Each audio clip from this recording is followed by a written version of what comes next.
widespread. Hey, what's up, guys? Welcome back to Think Big Bodybuilding Media. I'm Scott McNally, and today we are with Dr. Dean St Mart. We're going to talk about heart health. We're going to talk about some heart supplementation. But first of all, Dean, I gotta welcome you to the new network. We've had you on Advices Radio a bunch of times, but welcome, brother, and thank you for being here with us at Think Big.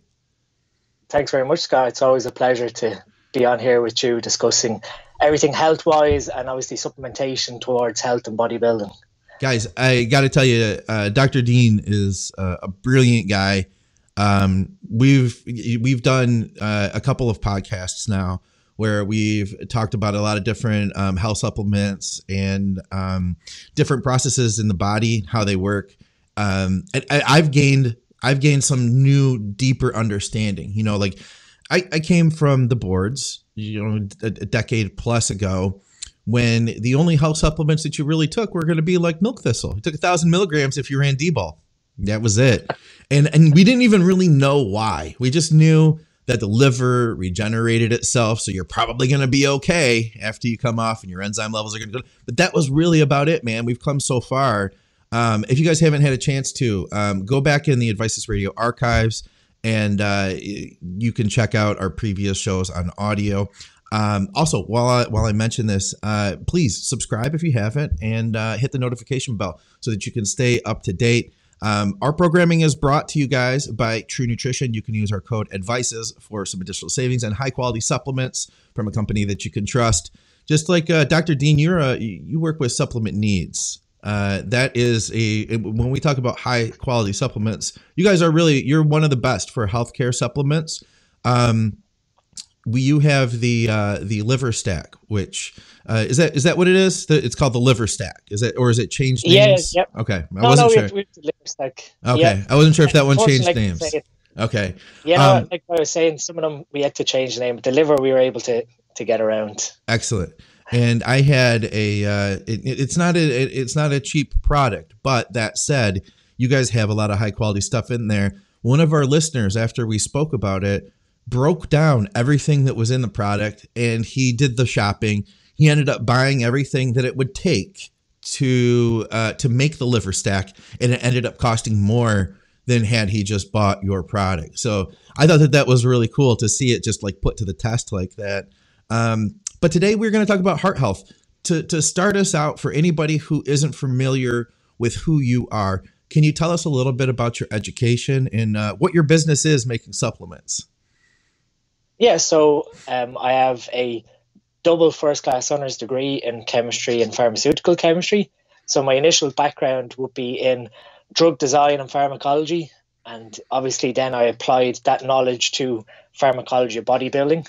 And then I hold a PhD in synthetic organic chemistry. So obviously I'm well versed then in how we can manipulate molecules. So for example, testosterone to create all the different types of androgens that exist now in bodybuilding.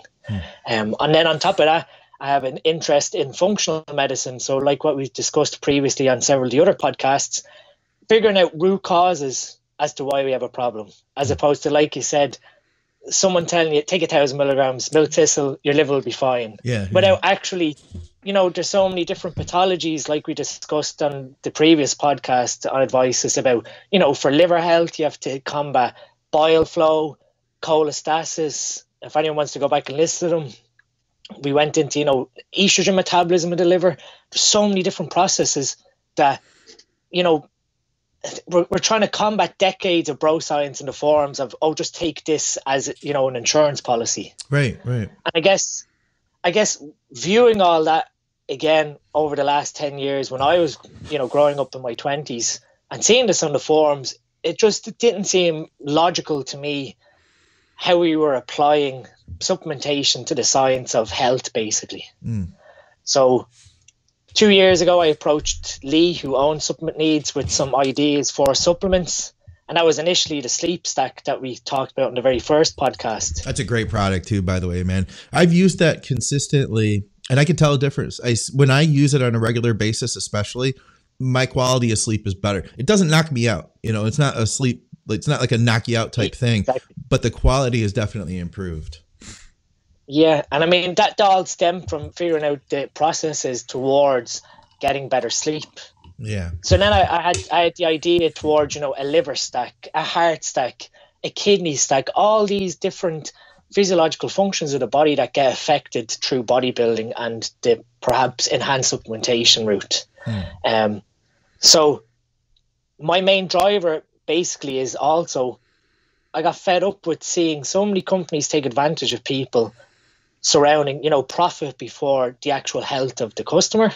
Yeah. And that was, my ethos from the very start with Supplement Needs was we create products which put the consumer first, that are clinically dosed, and then whatever money's made after that, brilliant. So obviously, like you see with the liver stack that was put to the test, we wanted to make that affordable, yet still not compromise on the ingredients. And like one of them in it is 800 milligrams of TUDCA, Yeah. which is quite an expensive ingredient. So you can see sort of the viewpoint we're taking on this company going forward basically is we create a brand which caters for all the health aspects of bodybuilding, that one person can go to a website and, tick off the boxes towards what products they require and have it all in basically one package, as opposed to having to open, 17 or 18 different bottles every morning to get whatever supplements you want to take. Right. Yeah, that's fantastic, man. So, guys, today we are going to talk about heart health, cardiovascular health, and we will talk about cardiovascular supplementation. We mentioned Supplement Needs, and Dean has created a CV product, as it's called, for cardiovascular health. So, just to start us out, then, how bad are steroids on your heart, really? Because I feel like that this is one where I've seen so many people that have had, guys who had competed long term, guys who have had then like open heart surgery. I mean, Arnold had a bypass. Yeah, I mean, when it comes to cardiovascular health with bodybuilding, it's a very multifaceted disease, you could say. On one hand, you have the potential for androgen receptor stimulation on your cardiac muscle. So you end up with the left side ventricle of your heart actually enlarging. Yeah. And again, that is putting extra pressure on your heart to then have to, one, it thickens within, so the wall thickens. But that doesn't necessarily mean that the strength of the heart can take that extra load from that thickening. You can then end up with the potential to drive inflammatory processes in the body, which could then further induce the formation of atherosclerotic plaque. So we're all familiar with, the potential for a heart attack due to, say, a plaque rupturing and causing a blood clot. Yeah. We have the other side where steroids cause increased red blood cell production because of how it acts at the kidneys and spleen. So again, that raises your hematocrit, which would be the percentage of red blood cells per unit volume. I want to go in a little deeper on this one because I have a couple of questions. This is something that affects me personally. Before we go any further, though, and I'm sorry to interrupt you, but I wanted to ask. So, you mentioned left ventricle enlargement. Now, that is something that I have. My doctor has told me that I have mild left ventricle enlargement, and she also said that this looks normal. That this doesn't appear to be the cause of steroids. So, from what I understand, the heart is a muscle. If you exercise, it is going to get bigger. What's the difference between a left ventricle enlargement that's natural from exercise and something that was induced from steroids? Is there a difference? Not that I'm hugely aware of. Okay. We do know that, endurance athletes, because of, aerobic conditioning, that left ventricle does get stronger over time as a result of the capacity for pumping blood in response to endurance training. Okay. I guess this would be one thing that we get to later on in the podcast would be, most people don't monitor how their heart is progressing through their bodybuilding career. Yeah. And what I mean by that is either looking at the potential for calcium to be deposited in the arteries, which will give you your calcium score. And we can use that as a theoretical measurement of how much plaque is distributed throughout your body.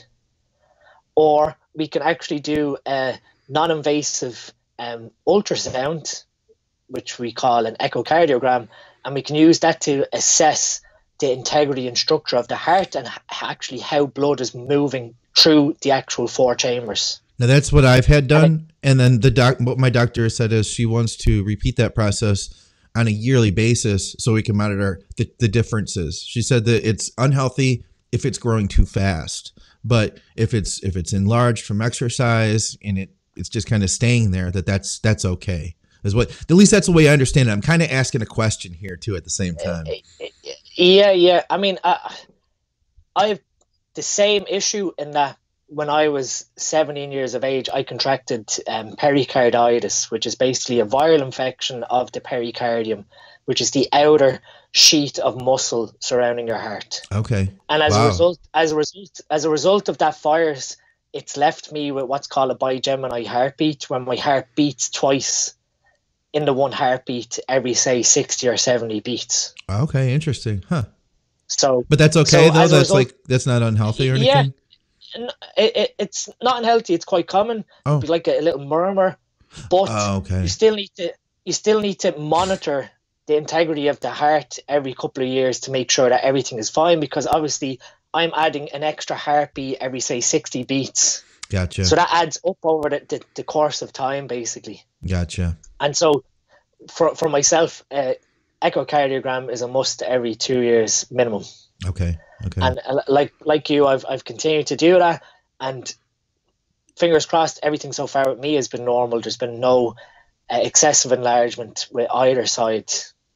Okay. So sorry, I knocked you off track a little bit though. You had gotten up to like high hematocrit, hemoglobin, all that stuff. Yeah. So I mean, like when androgens act on the kidneys and spleen, you're going to have increased red blood cells. Having a higher hematocrit, which is the percentage of red blood cells in a unit volume of blood, we want to control that, because basically the higher that percentage goes, the more red blood cells we have in a unit volume of blood, the more chance there is for thrombotic risk. In that, say something was to happen in terms of an inflammatory event, if our platelets are high in the middle of all that red blood cell, congestion, you could call it could lead to an unwanted blood clot. And again, when that blood clot reaches your heart, it could potentially trigger a heart attack, basically. Okay. So hematocrit, we want to control the amount of red blood cells to ensure that our blood stays less viscous so that it can travel freely through the body. And obviously that's going to have a knock-on effect again towards your blood volume with blood pressure. Have you ever heard... when we look at, I'm sorry to interrupt you again. Have you heard anybody ever talk about it being okay that your hematocrit is a little higher? I just heard... So I heard there was a guy who was at Swiss. I can't remember his name offhand. I saw a video that he did where he had said that, that there are diseases out there that will cause increased hematocrit, and that's a side effect of that, and that's bad. But if you say I have high hematocrit from being at elevation or as a result of TRT, it may not necessarily mean that it's an unhealthy thing and that you shouldn't necessarily freak out. Dante Trudel had posted a couple of comments on a post I made, because I was asking about home therapeutic phlebotomy, and he was saying that it's possible that it's even a bad thing to do phlebotomy too much if you don't need it, that you could have the opposite effect, that you could start building red blood cells faster, and that a couple points higher from TRT. We're not talking about guys that are running hard cycles, but that it's not necessarily unhealthy. It could be completely normal. Can you share any thoughts on that topic? Yeah, I mean, like what I discussed previously. So if you have high hematocrit, which is high red blood cell counts, but your platelets are normal.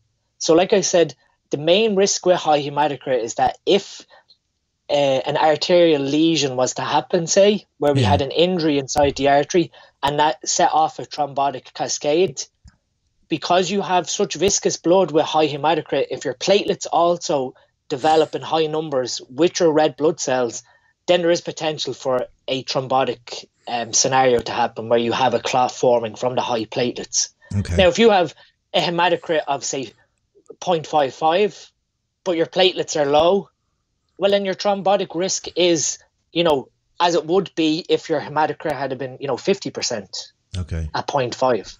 Okay. It's more so when you start to see platelets trend with hematocrit that it's wise then to reduce the blood volume to remove some of those platelets and red blood cells through phlebotomy. Okay. Well, thank you for clearing that up for me.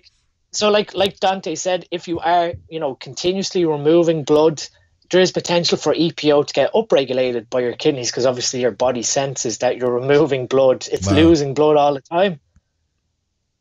And again, that's a classic scenario of how blood doping has happened in the past. Before the production of synthetic EPO, you'd have cyclists remove a volume of blood, let their blood stores build back up again, and then introduce the blood that they took out of their body back into their system again. I've heard that it's got to be crazy, man.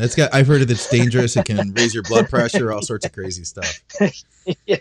Whew. And I mean, it's not uncommon for some of these cyclists that were in Tour de France to have hematocrits like way over 0.6. Okay. Because of that process of putting that blood back in. But you can see that if you're removing blood constantly, the EPO upregulation can happen. Okay. And in time, you're sort of, shooting yourself in the foot.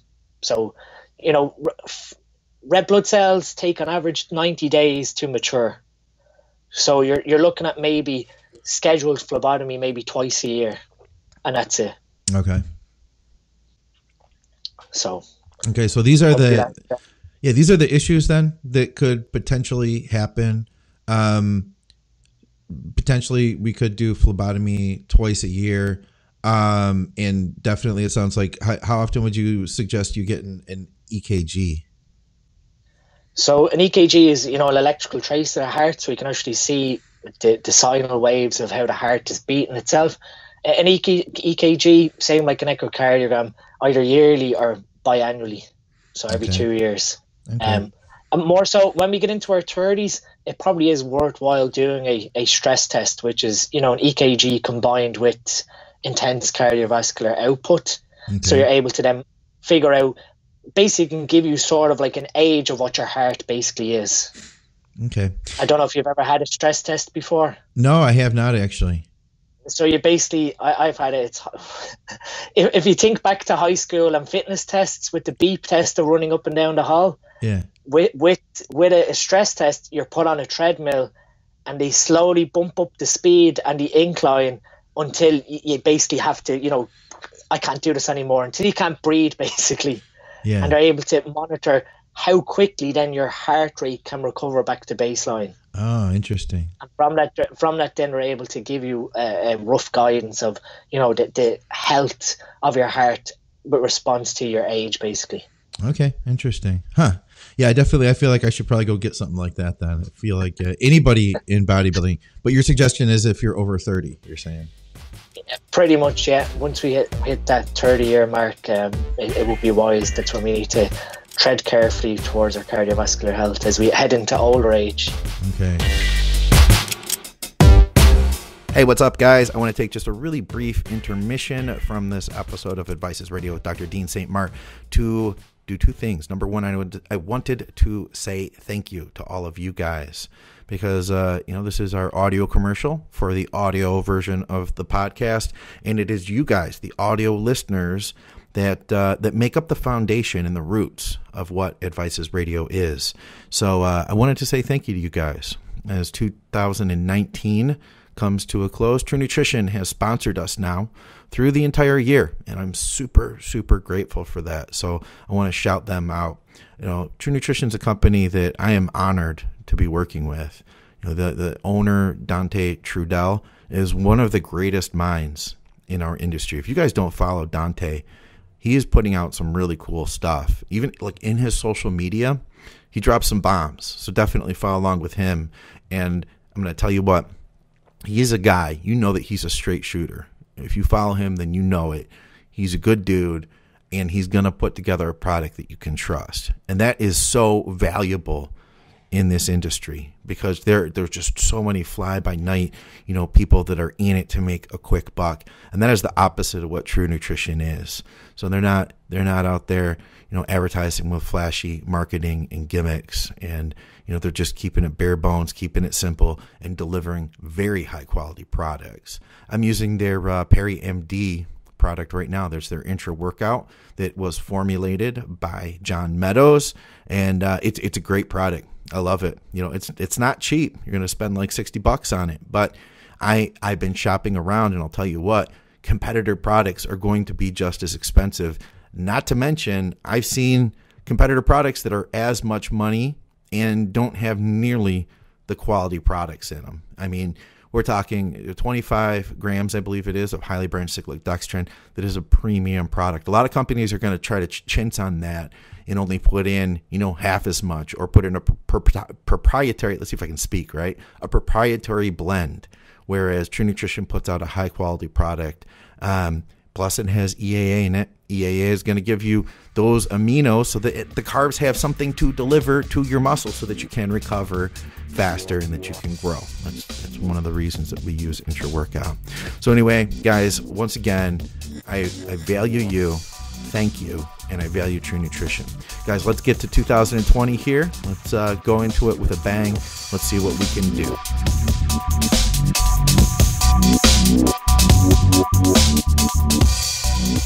So let's talk supplements then.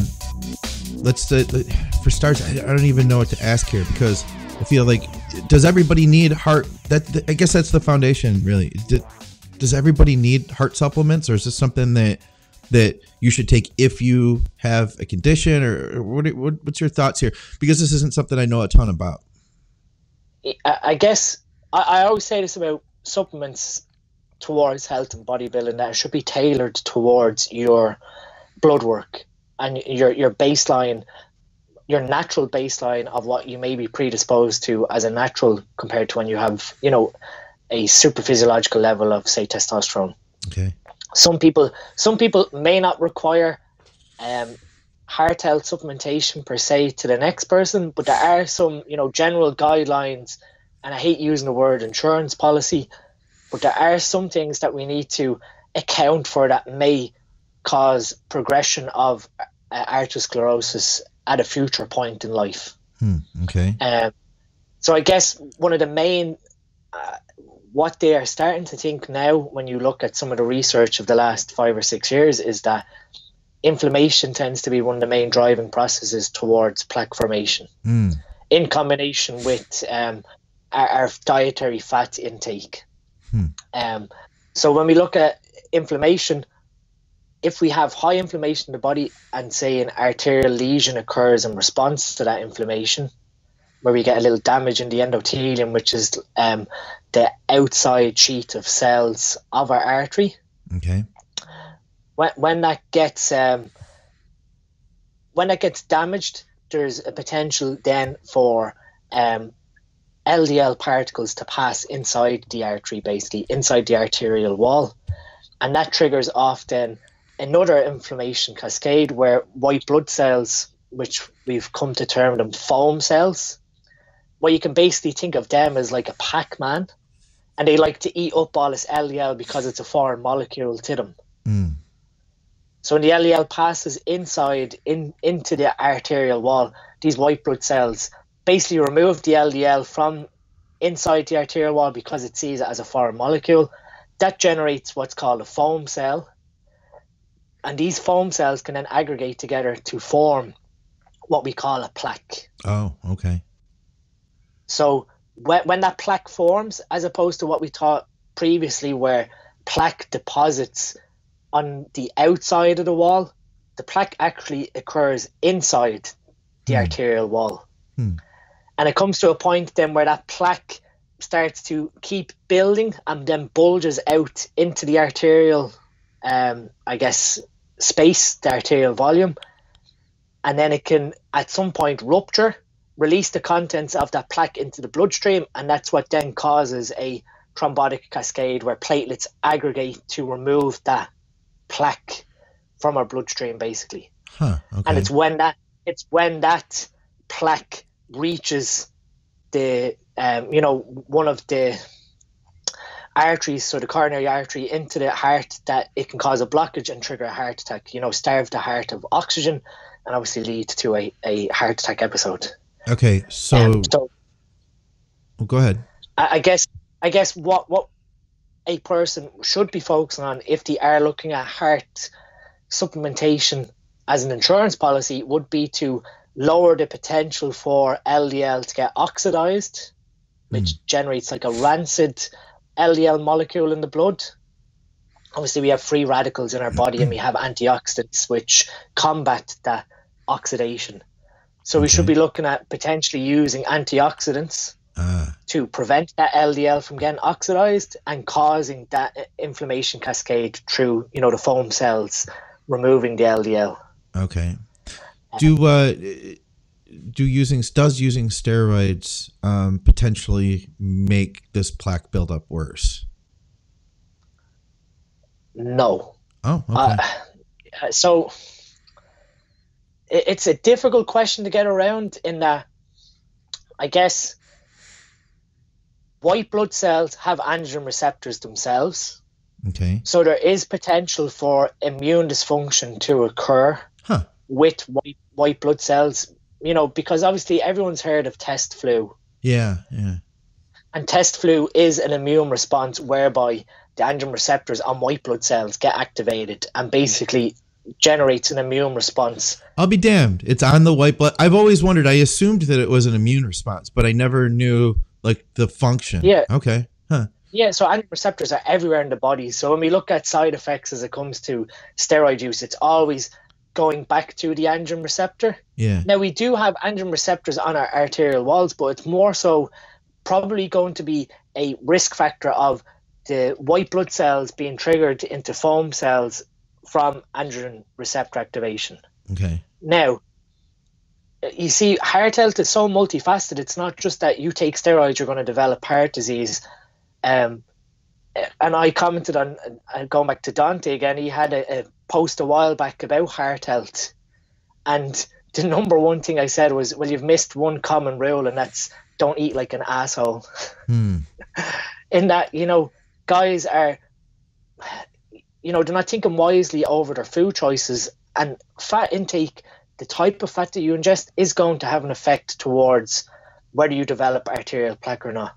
On top of these inflammatory cascades as well. Dude, I think that that's huge, man. It's easy. I feel like sometimes in bodybuilding, we can feel kind of invincible that, I could go out. If I'm pushing hard, my metabolism is pretty fast. I could probably eat, and I have at one point.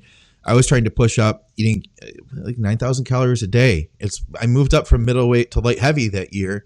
It was the most food I ever ate, and I ate McDonald's every day on that diet. I mean, I ate clean too, but I was eating some shit food, man. And I feel like we can get away with that, when you're not getting fat from it. If you're not getting fat from it, it must be fine. Yeah. So much of the IIFYM, there's so much shit food involved there, man. Yeah. And I think that this is a huge point you're making right now.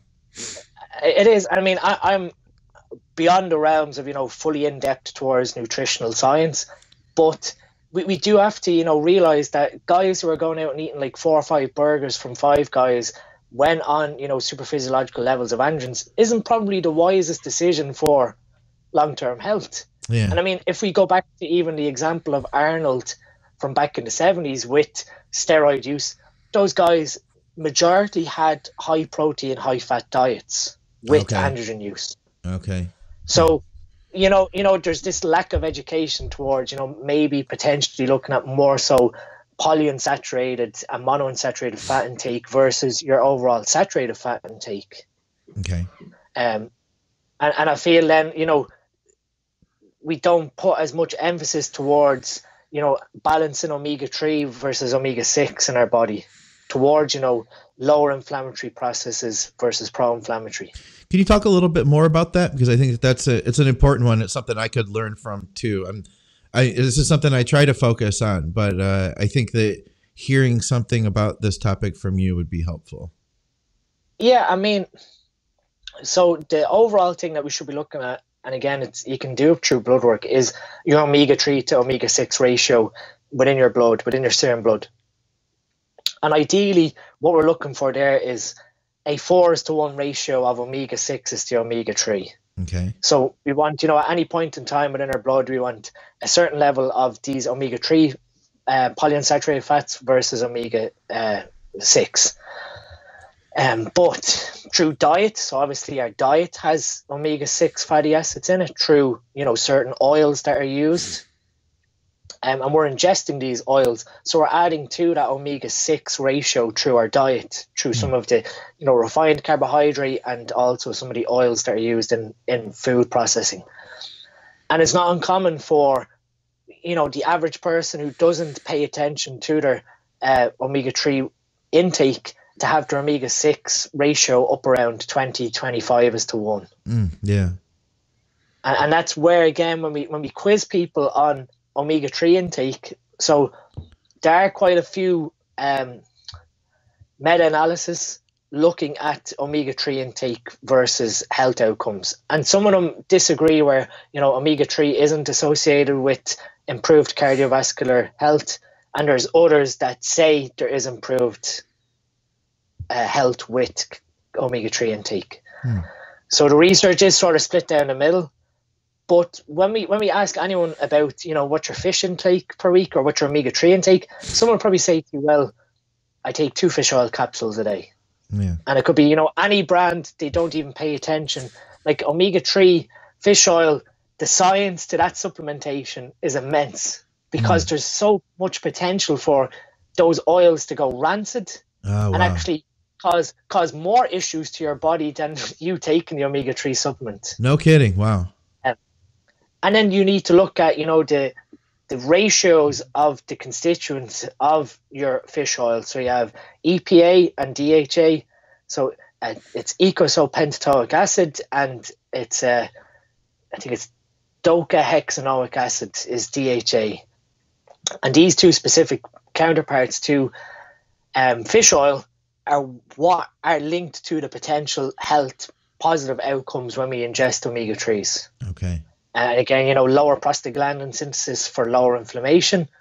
And obviously we're trying to combat then the omega-3 pro-inflammatory molecules that are made like arachidonic acid. Okay. But when we look at the ratio of EPA and DHA, most people who take a fish oil, if it's something off the supermarket shelf, it's probably only going to have about 250 milligrams of EPA and DHA. And when we look at the clinical studies, you need somewhere around 3 to 4 grams of EPA and DHA. Wow.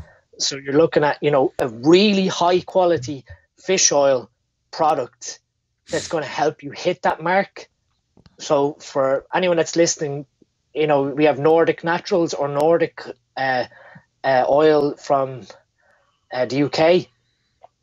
And those two products, you can get somewhere around 3 to 4 grams of EPA and DHA through that product by taking the max supplementation dose of it. Okay. And is that something that you would suggest? I know you said that it's split, the research is, but I personally believe that fish oil, like fatty fish intake, should be part of someone's diet. Okay. I'm not sold on the research telling me that there is no effect. So for now, my recommendation, and a lot of some of the top cardiologists in the US do recommend between 3 and 4 grams of EPA and DHA. Okay. I guess when it comes to fish oil supplementation, like I said, you want to make sure that, one, it's in a dark bottle, in a dark glass amber bottle, because you can have photo-oxidation of the oil. So if it's exposed to sunlight, exposed to heat, that will degrade the EPA and DHA. So again, you're lessening the ratio of that product. Okay. And you want to make sure that the total oxidation of the oil, that when it's farmed or fished, whichever way you get the fish oil, that it's produced as quick as possible to ensure the integrity of the oil from the fish. And again, there's questions that should be asked by consumers when they're buying fish oil products for heart. I've heard that if you are burping up fish oil, that it is rancid. Is that true? I've never heard of that, but Okay. I can see probably why. But again, it's probably, again, this is another thing. People don't realize that when you take fish oil, you have to digest the oil. Mm. It's not a fact of like, it's like taking a teaspoon of olive oil. You have to digest that oil. It's the same as omega-3 fish oil intake. That, again, it's probably best that you not necessarily chew the oil, but allow it to come into contact with your mouth for a period of time to allow it to get absorbed through the buccal membranes, and then also then it passes to your stomach, that you don't have a lipase deficiency. So if you're burping back up the fish oil, it might be a sign that you have a lipase deficiency and you're not digesting the oil fast enough, basically. Interesting. So and lipase would be a digestive enzyme, right? Digestive enzyme for fats, yeah. So again, people don't realize that when they take fish oil, it is basically a nutritional source of food, basically. Yeah, that's interesting. So you do need to digest the oil to take advantage of the constituents of the oil. Otherwise, it's just going to pass into your small intestine, and then you're going to flush it out, basically. When you say it that way, it feels like real common sense, but I never thought of it before. Yeah, I mean, I only discovered that, I'd say, 6 or 7 years ago, when I thought about it logically, that, we all pop fish oil capsules and then, all right, I've taken the fish oil, that's fine, it's in my body. Yeah. But you need to then think about, okay, the capsule needs to get digested, and then the oil needs to get digested, so that those beneficial constituents go into our bloodstream to exert their effect. Yeah. I've used liquid fish oil before. You just, it sounds disgusting, but I've had lemon flavored fish oil. You would never think that it was fish oil. It doesn't taste like anything but lemon. So, I mean, it's tolerable. Would you suggest something like that? Would that be potentially easier on your stomach to digest?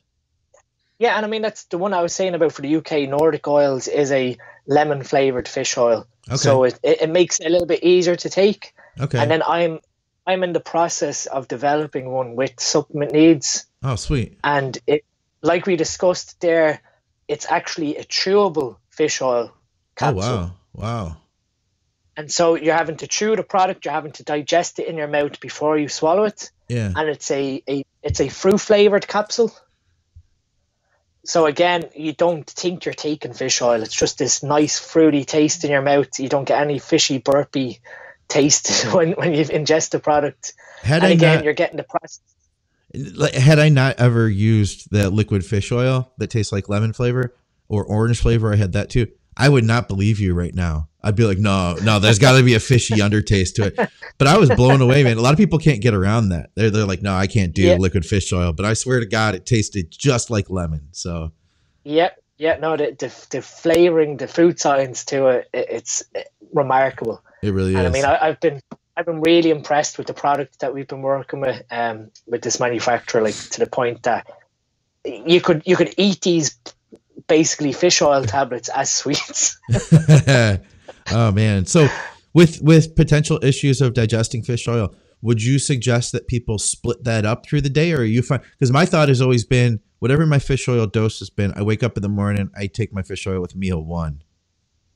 Yeah, I mean, so again, that's another thing that people don't realize. Say if you're in a contest prep and you're taking fish oil, and say it's liquid form, well, a teaspoon of fish oil has approximately 5 grams of fat. Yeah. So if you're taking 2 or 3 servings a day, that's 15 grams of fat from your total allowance per day gone. Sure. So I always aim for 10 mils of Nordic oil in the morning and then 10 mils at night. So 20 mils total gives you close to that 3 to 4 gram of EPA DHEA. And it's split up, so you're getting, 10 grams in the morning, 10 grams at night. Okay. And that would be my fat intake for those 2 meals. Okay. In a pre-contest. Makes sense, man. That makes sense. So let's get into the CV product that Supplement Needs has. Can you tell us a little bit about the components that make this supplement up and why you included them? Yeah, so I'll take it here in my hand to go through it. So basically what I wanted to do with this product was create something that had, research-driven dosages of compounds that we have supporting literature for towards cardiovascular health. So the main thing to start would be we need to ensure that we're supporting HDL metabolism. So we're helping HDL production and, preserving the function of the HDL then that is created. So one of the problems with high androgen steroid use is that we are then causing the liver to make excessive amounts of hepatic lipase. And hepatic lipase is an enzyme that breaks down HDL. So that's why we see when we use certain compounds like Anavar, the HDL goes to the floor basically. Absolutely. Because of that hepatic lipase production.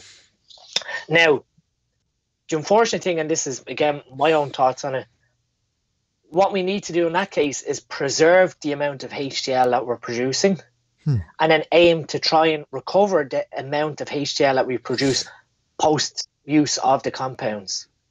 So when people think that they take supplements to improve HDL when they take supraphysiological doses, well, that thinking is flawed because of you can't counterbalance that production of hepatic lipase. So what you need to do then is make the best of a situation and support your current HDL and then go back to what we said at the start and make sure that the LDL that we're producing in response to the HDL is supported. So with the CV stack, I purposely put in for HDL, there's 500 milligrams of citrus bergamot. So citrus bergamot has beneficial flavonoids which have been shown in the literature to improve HDL production. There's then 900 milligrams of patidine. So patidine is a coenzyme A precursor, and that's involved in cholesterol synthesis. So again, you're going to support the production of HDL molecules with patidine. Then I have a advanced antioxidant, I guess, complex, you could say, to the ingredients. In that I've included olive leaf extract, grapeseed extract, EGCG, the component of green tea, coenzyme Q10, astaxanthin, and then a tocotrienol complex. So vitamin E is composed of tocotrienols and tocopherols. Okay. But we know that the tocotrienols are probably the more important ones towards our antioxidant status in the body. So we have, like, how many ingredients was that? 1, 2, 3, 4, 5, 6, and then allicin from garlic. 7 ingredients that all act as antioxidants towards helping protect LDL from being oxidized and ensuring, that our arterial health isn't compromised. Okay.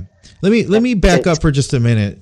I'm going to go all the way back to the beginning to make sure that, because I don't know if I understand this completely. So the LDL is in the artery, and then something, what is it that comes in there? The Pac-Man things? So basically you have your artery. Yep. If a little, so basically you have these cells, your endothelium are single cells. So you can imagine they're like this, 1, 2, 3, 4, all the way along, right? Right. So they're single cells, they're not very strong. So if they break, you have something now being able to pass into the arterial wall. Because again, the endothelium is only one cell. Okay. So if we get a little scratch or a little lesion in the artery, now all of a sudden these LDL molecules can pass into the arterial wall through that lesion. Yeah. And because the LDL now is seen as a foreign molecule to our immune system, we have white blood cells, macrophages, whose job is to eat up foreign invaders. Yeah. They sense the LDL as being a foreign invader, and they, remove the LDL from the arterial wall space. Okay. Yeah. So the white blood cell, and then after that breaks down and becomes an unhealthy. That's what becomes the plaque. Basically, yeah. The foam cell is now like a sticky cell, and they all sort of stick together. Okay. And in doing that, they stick with the likes of, thrombotic factors, so stuff that can cause platelets then to aggregate, and calcium.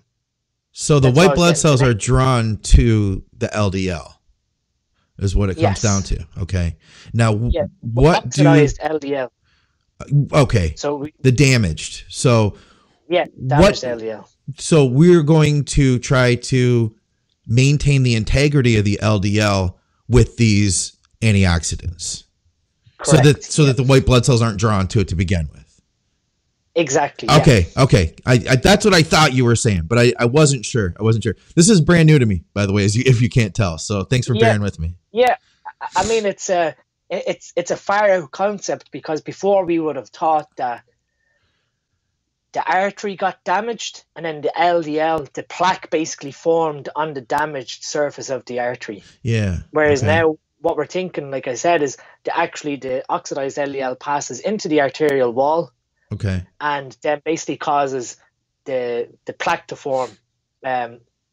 If you look, I can't remember the name of the paper, but it's by Mark Houston.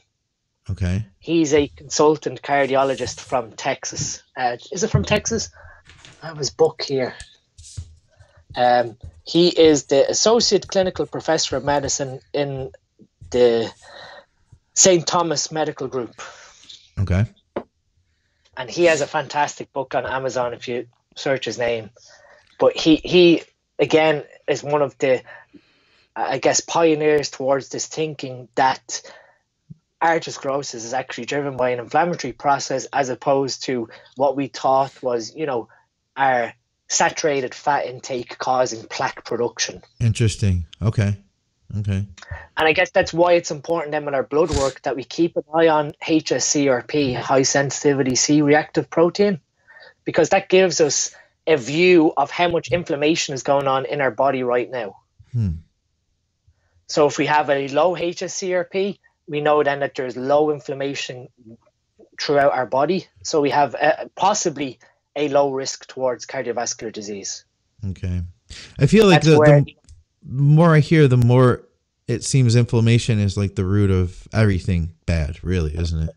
A lot of disease, yeah. And I mean, that's the new paradigm of the last 7 or 8 years of, inflammation driving mental health issues, inflammation driving diabetes, sugar intake. It is starting to become more of a buzzword as well, though, where anyone is throwing out, this combats inflammation, so you need to take this supplement because we need to kill inflammation. But we do need, a certain level of inflammation, like I'm sure Scott has covered tons of times on Muscle Minds, for, a hypertrophic response. Yeah, because that's what I'm thinking. Like bodybuilding, on the other hand, it's a controlled activation of inflammation, right? Correct. So we have this controlled setting of inflammation when we train, but we also need to make sure that outside of those windows that our inflammation response is controlled and not allowed to, I guess, run beyond its due course. Okay. Yeah. And that's where I feel when it comes to cardiovascular health is that we need to make sure that, okay, for example, someone has higher LDL production.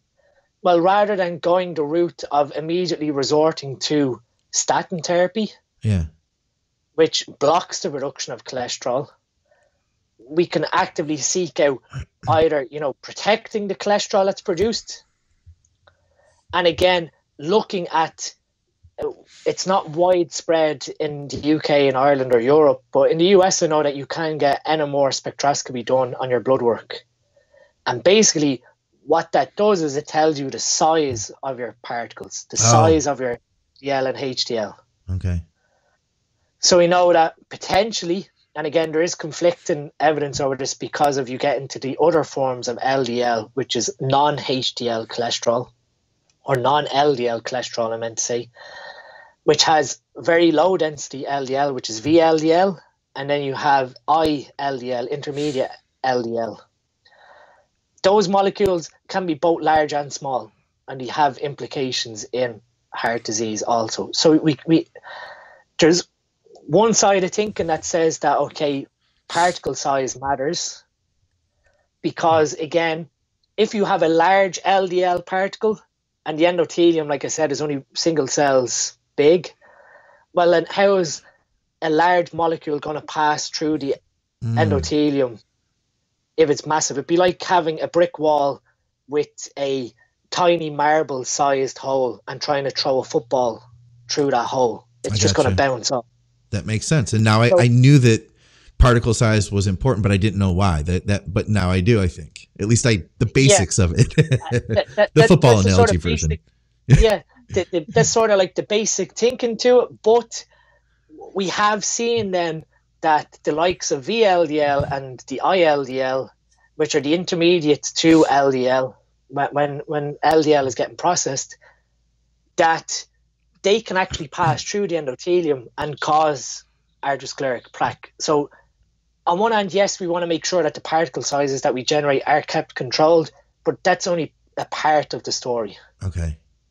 And again, that's a huge focus for nutritional science beyond the realm of me as a pharmacologist. Okay.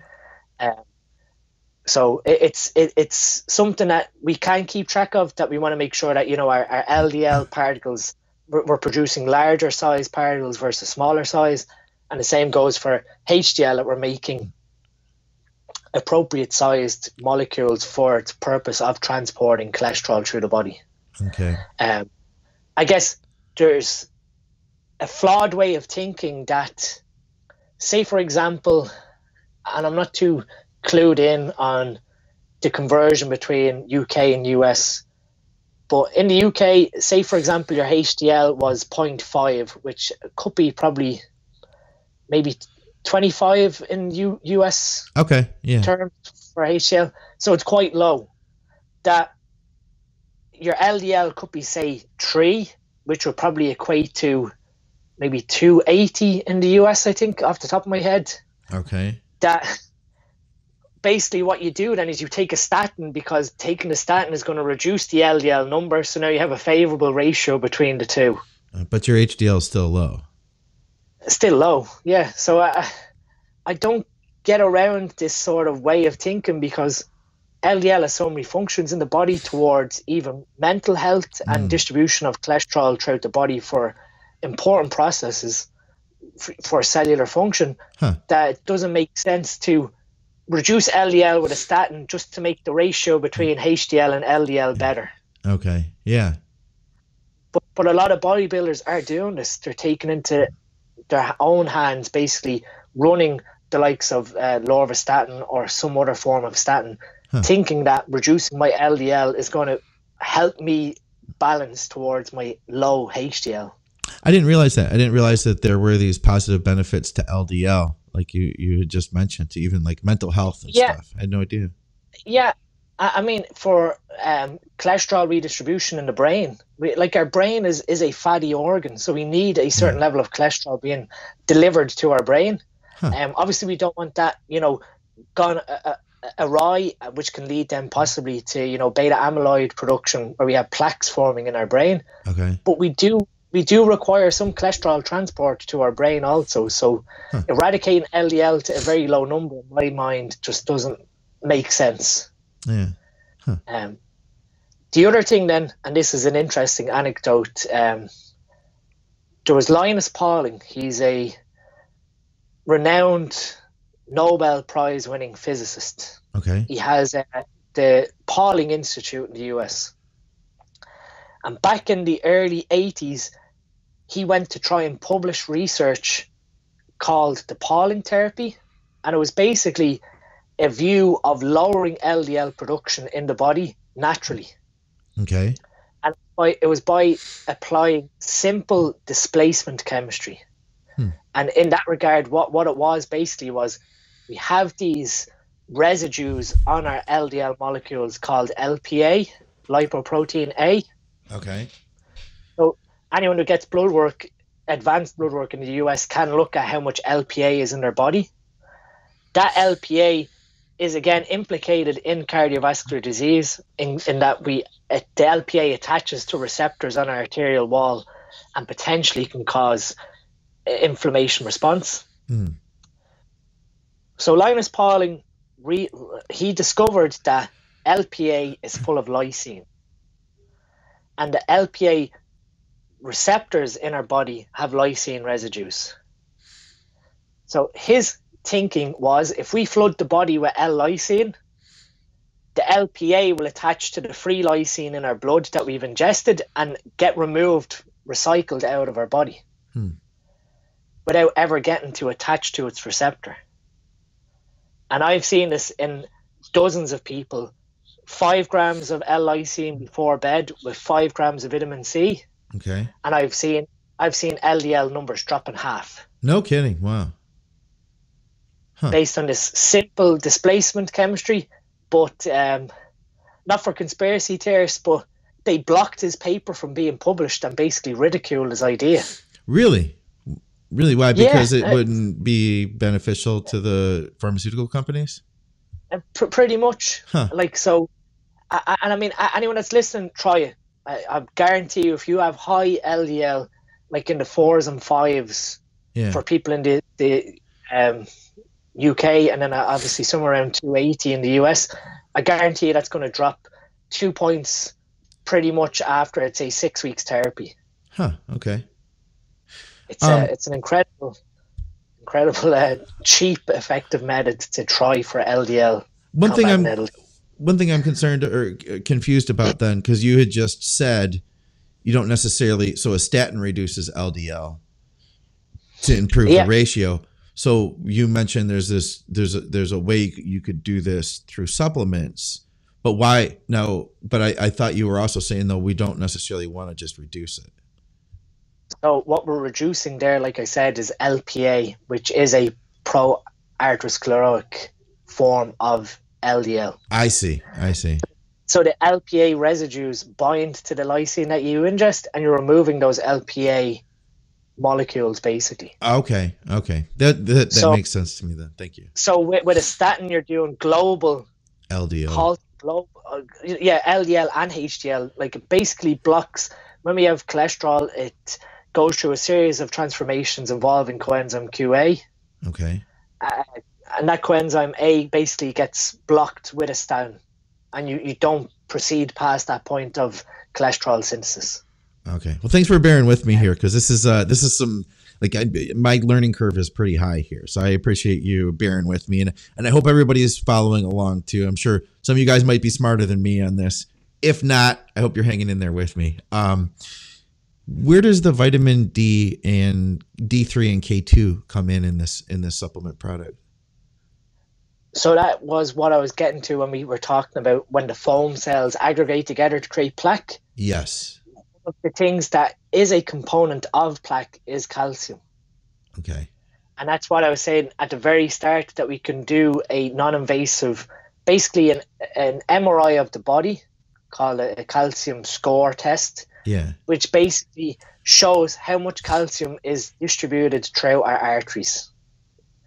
And that gives us then a risk factor number towards, okay, we could look at maybe the carotid artery in our neck, which again is another source that we could investigate towards our cardiovascular health.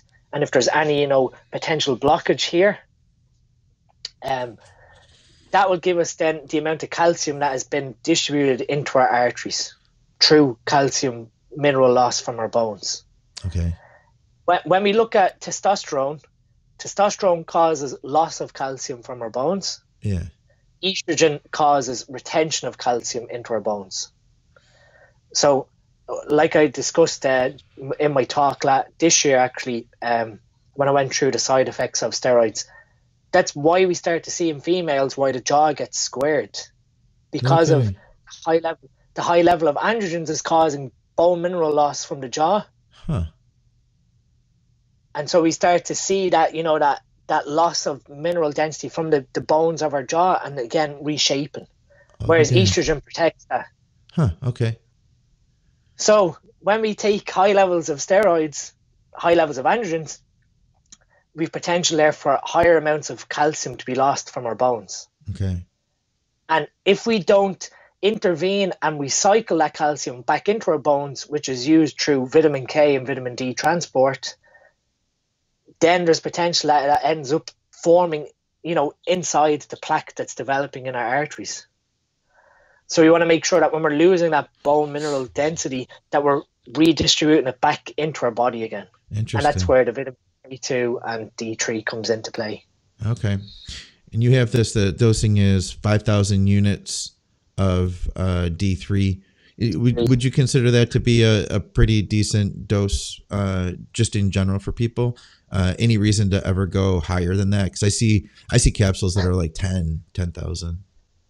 Yeah, I mean, for people in Europe where we don't get a lot of sun except for summer periods, your vitamin D status for athletes, if you're monitoring blood work, should be somewhere around 70 to 80. Okay. That's a decent 25 hydroxy value for vitamin D if you're not getting regular sunlight exposure and you're an intensely trained athlete. Because again, we look at vitamin D more so as a hormone as opposed to as a vitamin, because it's involved in so many different processes within the body. Okay. 5,000 IUs daily should yield somewhere around a 35 to 40 number in general population. Man, I found I had a deficiency, and I didn't realize it post cycle, and it may have been also because I was using gear. I was doing a contest after which I couldn't break that sense of fatigue. You know, that pre-contest fatigue when you're really dieted down. It went on for a long, long time. I mean, I thought it was everything from, you know, had my thyroid checked. That was fine. I even questioned if I had narcolepsy for a while. And then I started vitamin D supplementation, and it worked almost instantly, Dean, like almost instantly for energy production. So I could say, man, that I mean, I didn't realize that it also had these benefits, but it's definitely made a huge difference in my life. I think that's a killer supplement. I know a lot of people talk about D though. Like this isn't groundbreaking that D can be very beneficial, right? Yeah, but the other thing then that you need to be very careful with vitamin D is that it can upset the ratio of magnesium. When we spoke about magnesium with COMT. Yeah. And I'm speaking from experience, because one of the easiest ways to combat a viral infection like a common cold or flu when it's starting to progress, and this is just a tip for anyone listening because it's wintertime, is you plow your body with vitamin A and vitamin D. Okay. Those are the two cofactors that your immune system requires to fight off viral infections. Huh. And I got quite sick earlier in the year when I had a really bad flu infection that lasted about 2 weeks. Oh, God. And when that was starting to progress, for the first 5 days, I was plowing my body with 50,000 IUs of vitamin D to try and fight it off. And when I got my blood work done at the end of April, so this was 2 months after being sick, my vitamin D was up around 170. So wow. Sky high. Yeah. But when it's up that high, you're upsetting then your magnesium metabolism. Oh. So for I'd say April, May, June, July, I reduced my vitamin D intake to 2,000 IUs and increased my magnesium to try and balance that back out again. Okay. So it is a supplement that there is probably a ceiling to the amount that you'd want to take. Yeah. And that's why I said blood serum levels of about 80 to 90 in athletes is optimal. Okay. Anything else in here that we haven't covered yet? I guess what I touched over briefly was the Evnol, which is the tocotrienol. It's a patented complex. Oh, yeah.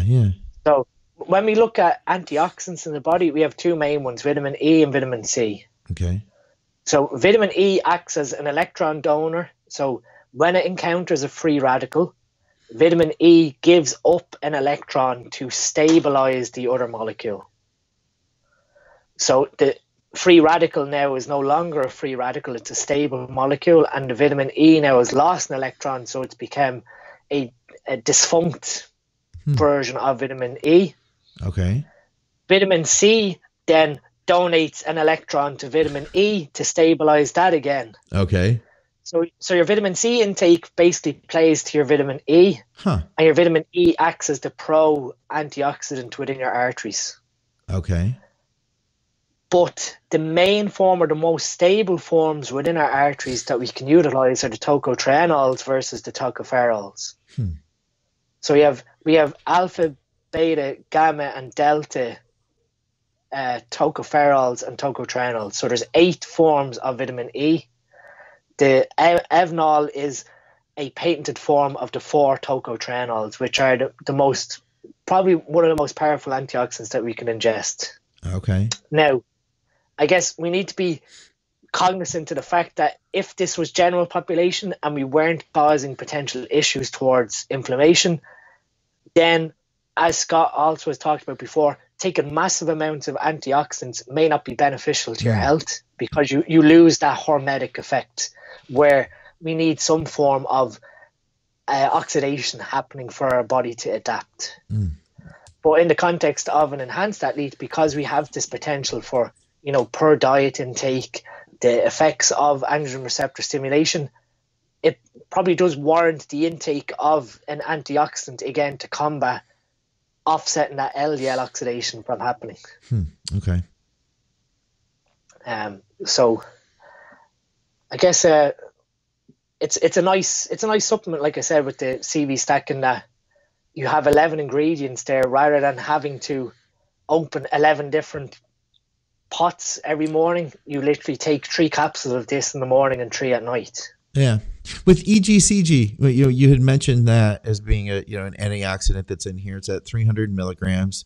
If you're to drink green tea, what kind of a dose do you get just drinking it out of the cup, if you know offhand? Milligrams. So it's okay. Quite. So you really couldn't use it therapeutically just by drinking tea then? I think each cup of tea might have, now this is me going off the top of my head, somewhere around 5 to 10 milligrams of EGCG. It's not a lot. Okay. And EGCG is also thermally unstable as far as I can remember. So again, boiling green tea at too high of a temperature can actually destroy some of the EGCG. Okay. That would make sense. I'm looking over everything here. One that we kind of are, I'm going to go back a little bit before we wrap up. Can you talk a little bit more in depth about the citrus bergamot? Because I know that there's a lot of people that are using that. I don't have a very good understanding of it, and I assume if I don't, that there's probably other people out there that don't either. But I know it could be really beneficial. Yeah. So basically, citrus bergamot. In citrus bergamot, we have what are known as bioflavonoids. So they are a class of molecules which we suspect, again, to have an antioxidant potential. Okay. When we look at the research, I can't think of the name of the two of them off the top of my head. If anyone wants to have a read over on Trained by JP Nutrition, I've done a full write-up on citrus bergamot in the product Love Heart. Okay. So I have all the science in there. Off the top of my head, I can't think of the name of the two of them, but there's 2 main flavonoids within citrus bergamot. And what they do then is they feed into potentially lipoprotein synthesis in the liver to generate HDL molecules. Okay. Now, like I said, when people push citrus bergamot as a supplement for raising HDL, if you have, like I said, super physiological levels of testosterone, so if your testosterone is above your physiological range and it's creating more hepatic lipase, no amount of citrus bergamot is going to counteract that. Okay.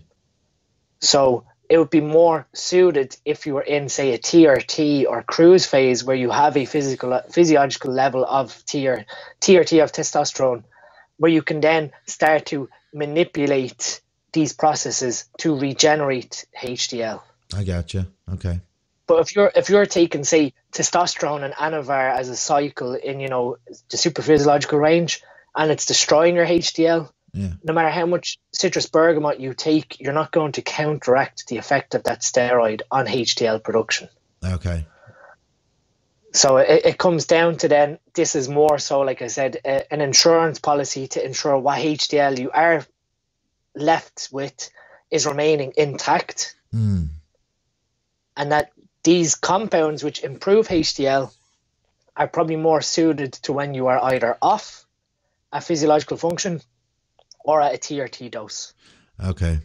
All right. Well, thanks for bearing with me here, man. And thank you for answering all my questions too. I know I'm coming from, a much lower pay grade than you're at. So I appreciate you hanging with me. And like I said, I feel like if these are questions that I have, I know that there's a lot of other people out there listening to right now that that probably have similar questions. So, man, I really appreciate you coming on here and breaking it down in a way that we can understand. I'm looking forward to seeing this new fish oil chewable that you guys have coming out. Anything else coming down the lines that you can talk about from the company? I have a new greens powder coming, so that's cool. currently being mixed, and that greens powder is probably going to be a first of a kind in that it's not a proprietary blend. Huh. Okay. So every single vegetable and fruit within the product is specifically dosed. No kidding. Interesting. So rather than, when you buy a greens powder, it'll say Red's blend and it'll have all the red types of vegetables, and then it'll be like, 1,000 milligrams. Well, our label is basically, all the vegetables and showing you exactly the amounts of that vegetable. Huh. And I've basically gone one step further with the greens powder, and I've included a beneficial mushroom complex. Oh, so there's a whole science to mushrooms and potentially the beta glucans within mushrooms that can have positive effects on our immune system. Huh. There's a antimicrobial part to the greens powder, and that you're taking these dehydrated vegetables and fruits, but we also want to make sure that we're keeping our gut balanced to a favorable ratio of good bacteria to bad bacteria. So there are some natural herbs that act as antimicrobials to kill off bad bacteria. Okay. So it's a really exciting product. It's one of the first ones where when we put it together to taste test it, I was really afraid of what I was going to taste when I tried it. But it was absolutely beautiful. It mixed so clear, like a whey isolate. Really? And it just goes to show you, I was shocked because we've gone the route that even like the green side, like the chlorella, the spinach, all these green vegetables that are in the greens powders, we've gone with such a low dose of them, like a balanced dose, that you then start to realize what corners other companies are taking when it comes to their greens powder and just chucking in a load of cheap chlorella and spirulina. Wow. And that's when you get that horrible, it's hard to describe, that sort of like you're drinking grass, basically, if you know what I mean. Oh yeah, terrible grass too. Not just grass, but like the worst grass ever. It's they can be pretty strong. I was going to ask you too. I was going to wait for you to finish and then say, but how does it taste? So that's pretty amazing, man. Like we done a chocolate and a berry flavor. And when I was taste testing the chocolate, Morgan was beside me in the kitchen. I was shaking it up and I was going to her. I just smelled it. I was like, that actually doesn't smell too bad. And I was getting ready to, normally when you have a greens shake, you just drink it back in one go. Yeah. I went to go and neck it. And then after the first mouthful, I was like, actually, this is really nice. That's badass, man. So I'm looking forward to that. That's currently being mixed with the manufacturer. So we were hoping for a pre-Christmas release, but it's more than likely going to be January now, unfortunately. Okay. But that's going to be called Greens Plus. Nice. And the other thing that we have the greens powder, and then we have an AM and PM stack that I put together. Okay. So the AM is an adaptogen stack, which is like very high dosed adaptogens like ashwagandha, bacopa, rhodiola, and periwinkle. Okay. And basically that's just designed to, we have so many people leading stressful lives, myself included, that there are periods of time when we need to, again, adapt and deal with the stress that we're exposed to. Absolutely. So the AM stack was something that I was personally using myself to cope with daily stresses. And I thought that if we put that together, again, with me taking, 7 different adaptogens in the morning, if we put a product together that could be used, periodically, every 3 or 4 weeks for people who have stressful lives, it's going to benefit their mental cognition also. So they're going to perform better. And then the PM stack is a product that's designed to stack with the sleep stack, in that it's got a high dose of phosphatidylserine, again, to lower cortisol, a high dose of alpha GPC as a choline source. So again, that's going to help potentially feed into deep sleep. Yeah. And then we have a high dose of Lutamax, which is lutein for eye health, and zeaxanthin, which is another antioxidant for eye health. And then we have theanine and broccoli seed extract, which we know in the literature can help with the clearance of caffeine. Oh. So basically it helps speed up CYP metabolism of caffeine. Okay.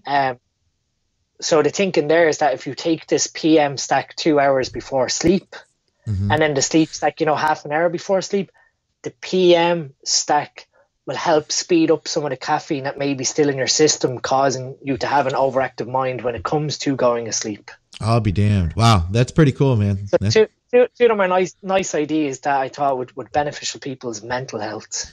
So those are the three imminent products. And then there's about 4 or 5 other new ones that I'm slowly trying to get through. Well, listen, if people want to follow along and watch for when you release this stuff, where are the best places? Like, let me know what your social media is, and as well as the social media for Supplement Needs, and where they can find Supplement Needs online too. So the Supplement Needs website is supplementneeds.co.uk. So on there, you just have to scroll to the tab of brands, and you'll be able to search the whole health range for bodybuilders, basically.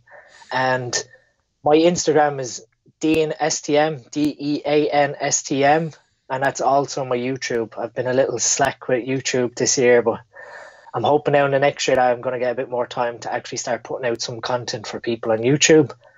And we have a education website for Supplement Needs coming in 2020, where I have a lot of video content recorded discussing, in 5 to 10 minute videos, all the different products like the CV stack we talked about today. Oh, beautiful. So it's hoped that then there's a visual library for people to go and educate themselves on the products before buying into it.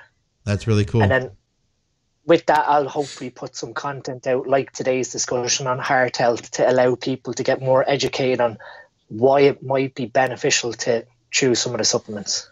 That's awesome, man. Well, I really appreciate you coming on. I appreciate you breaking everything down. And I really do. I love your guys' company. Everything that I have used from you guys has been really top notch and solid. One of the questions I get before we go, I figure I better ask you because I know people will message me. Is this available in the U.S.? Yes, they do ship internationally. Okay. Unfortunately, we don't have a US distribution service yet, so there isn't someone locally in the US distributing the products. So the shipping probably is going to cost maybe about $20 to $25 for international world shipping. But the company does ship worldwide. Okay, cool. I look forward to you guys getting some U.S. distribution because that'll really open you up in a lot of ways, I'm sure. And I know that there are people that have been ordering here regardless of a little bit of extra shipping cost. It's high quality products, high quality supplements, and if you're in a position where you could benefit from one of these, it's worth its weight. So, Dean, I appreciate your time, man. I appreciate you coming on as always, and I appreciate you dumbing it down for me so that I can understand, and hopefully we've helped to educate a few other people today too. Me too. I really hope that whoever's listening got some good value out of what we discussed today. That's always a pleasure. All right, guys, for another episode here at Think Big Bodybuilding Media, Advices Radio, if you're listening on audio. Once again, if you haven't hit the subscribe button, please do. Everything that Dean had said about where you can find Supplement Needs and himself, that'll all be in the show notes. So look at the description here. And Dr. Dean, thank you very much. I hope you have a great day, brother.